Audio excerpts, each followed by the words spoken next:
In this video, I'm going to be looking at these very budget LED pods from Maxpeedingrods. I'm going to take you through a little bit of backstory. I'm going to give you an overview of these lights and their specs. I'm going to take you through the installation, and then we're going to go out and hit the trail and test these. A lot of different little segments. I've put chapter links down in the player below, so if any part gets boring or you want to skip forward to something else, just use those chapter links. Now, one thing I've really missed from my old Forester build is the roof-mounted light bar that I had on that car. It did a great job of illuminating the area sort of close around and to the sides of me. Up to now, all of the auxiliary lighting on my truck has been mounted on the very front, which gives me a great view of the trail right in front of me and further on down the road. But all that light out there is almost sort of blinding in some ways. It makes it even more difficult to see what's nearby, especially if I'm maybe looking for little side trails, or I just need to make sure I'm putting my tires in the right places after dark. And all along, I thought I would go back to some sort of roof-mounted light on the Frontier, but with the various modifications I've made with deleting the roof rack to accommodate the camper and adding my Max tracks right here, I haven't really come up with a good solution for putting lights on the roof. So going with the ditch lights was the next best thing. A much more simple installation. And this does bring me light back behind the nose of the truck. And when we get out in the trail tests, we'll see how this does in terms of improving my vision. Now, this is a brand new product on the market, but Maxpeedingrods is not a brand new company. They've been around for quite a while. In fact, they have been reaching out to me since back in my Forester days, wanting me to review one of their products on my channel. Up to now, they just haven't had anything that was quite relevant for my content and my viewers. But then recently they reached out again and said, hey, would you like to review these off-road lights that we just developed? And I was already thinking about how I was going to add some ditch lights or something onto the truck here. And I was like, that's perfect. Let's give it a try. The added bonus is that these are really very budget option, coming in at around $120 for the pair. That includes a complete wiring harness. Now, honestly, I was a little skeptical about what I would think about these lights at this price point, but bit of a spoiler alert here, I was very pleasantly surprised by how nicely these work and what a great value this is. Full disclosure, Maxpeedingrods did send me these lights to test and review, but I have no stake in whether or not you buy them. I do have a discount code for you if you would like to make a purchase, but I'm not earning any commissions off of this. It doesn't matter to me if you buy these lights or you buy something else. I have zero motivation to give you anything other than my honest opinion of these lights, and that's what you're gonna get. These are Maxpeedingrods 3.5-inch LED pods.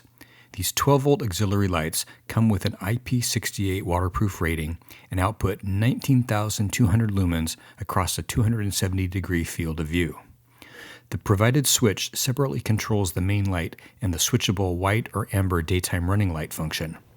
Gotta say, the truck looks pretty nice rolling with all my DRLs on.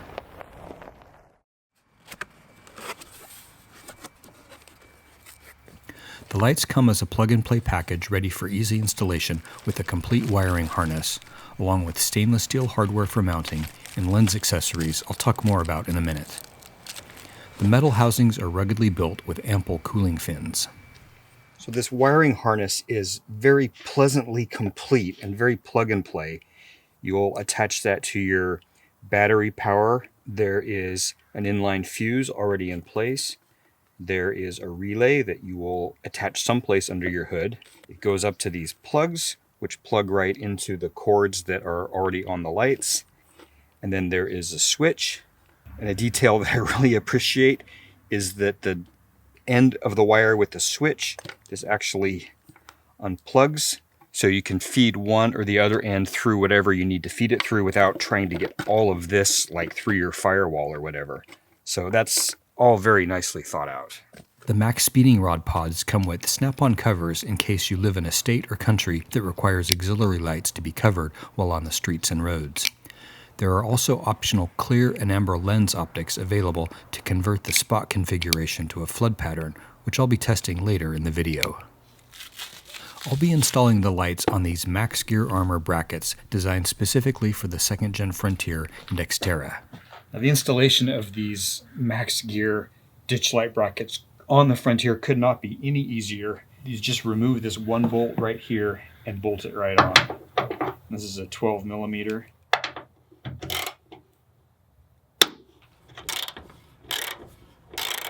And on my Frontier, this is actually a bolt that's embedded in the hood, so you're only removing a nut. There's no concern about anything getting misaligned or anything. Slip that on. Put the nut back on. Easy as can be.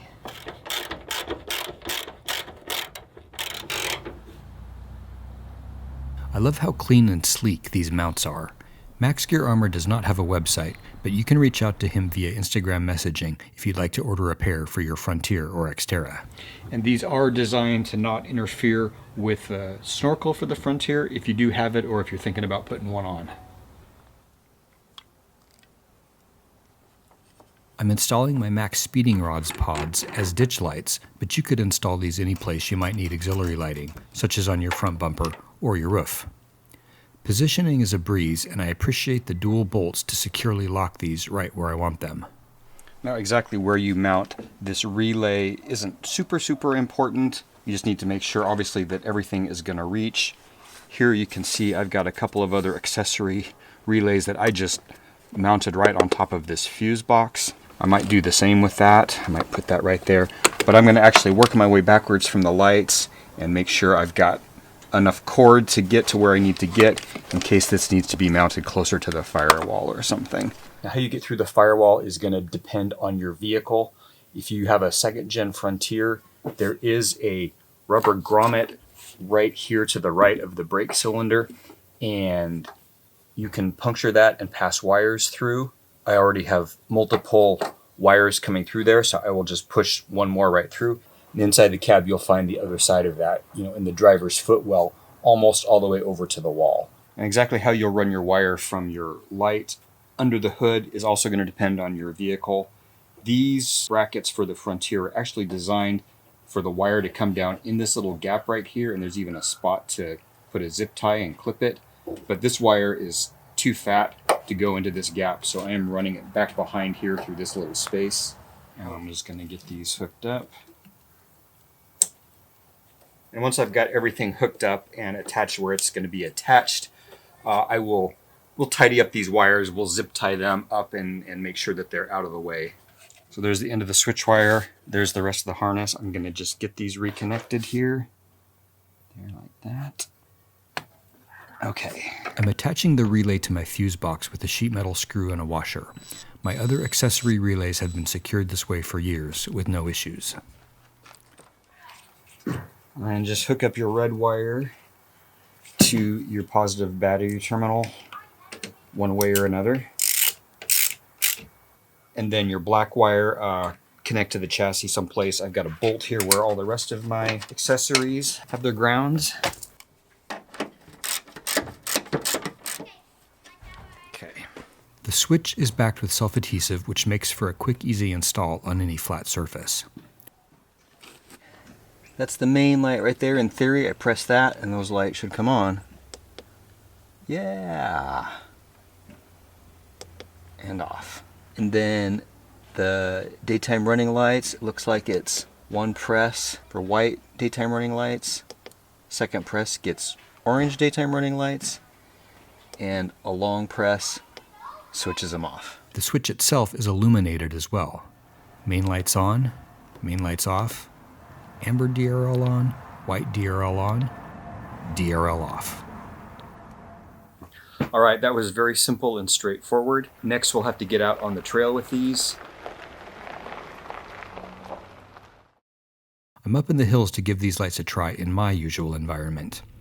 I've calibrated both my cameras with manual exposure settings so they accurately replicate what I'm actually seeing as I drive. It is instantly apparent that these are very effectively making a huge visibility improvement on the trail, and the illumination they're providing to the side balances quite nicely with my headlights in the middle of the trail. This effect is exactly what I was hoping for, and I am extremely pleased with the end results here.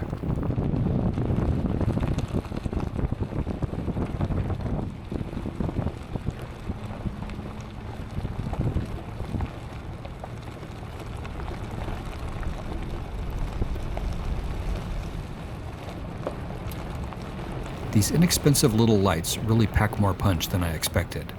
At first glance here, this looks like someone driving with headlights on and amber fog lights below, but this is my headlights below and the Maxpeedingrod lights above them. Here's the same stretch of trail, first with headlights only, then with the Maxpeedingrod's lights, making a dramatic difference in how much more is visible along the side of the trail.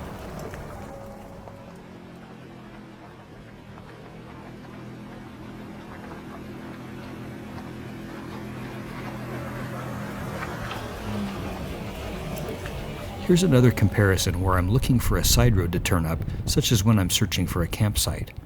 That little trail is impossible to see with my headlights, but with the ditch lights on, I'm able to spot it.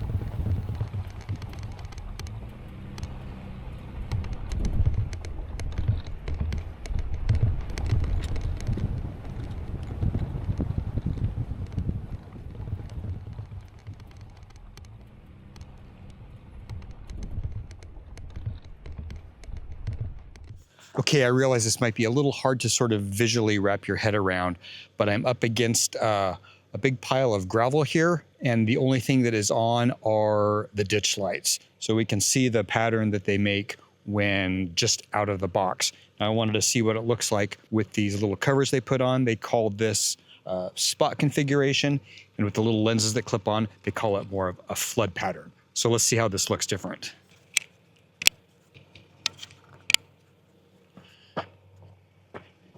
Okay, oh, that really did make a difference. Left versus right. You can see how that spread the light out.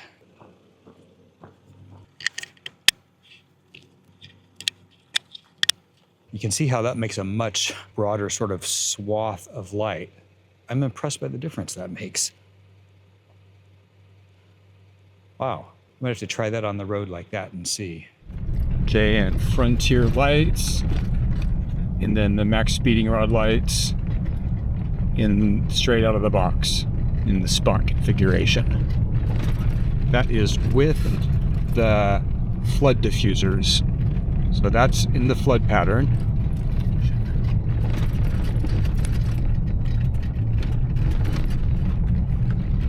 Deer lights. I couldn't find much to complain about these nice little pods. The lenses are plastic, so we'll just have to see how these hold up.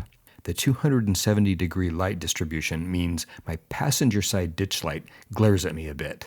That obviously would not be a factor when mounted on a bumper or a roof rack, and I've already just used a little black spray paint on the inside surface of that one pod to resolve that issue. So when I went out to test these, I honestly had low expectations. I was very pleasantly surprised by how nicely these worked and how much these improved my vision on the trail. And I think for the price, this is an exceptional value, especially considering that it is so very plug and play, comes with a complete wiring harness that could not be more simple to install. Now, these are a fraction of the cost of some of the name brand lights you can get. Now, will these light up half a mile down the road? Probably not, but for most off-road purposes where you're driving slowly on a trail, it is more than enough light. And you can see that these outperformed even the headlights on my truck.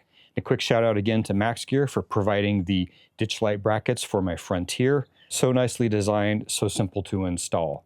I'll put links to these lights and to the Maxgear Instagram page in the description. If you have any questions about any of this, post them in the comments below. Thank you for watching.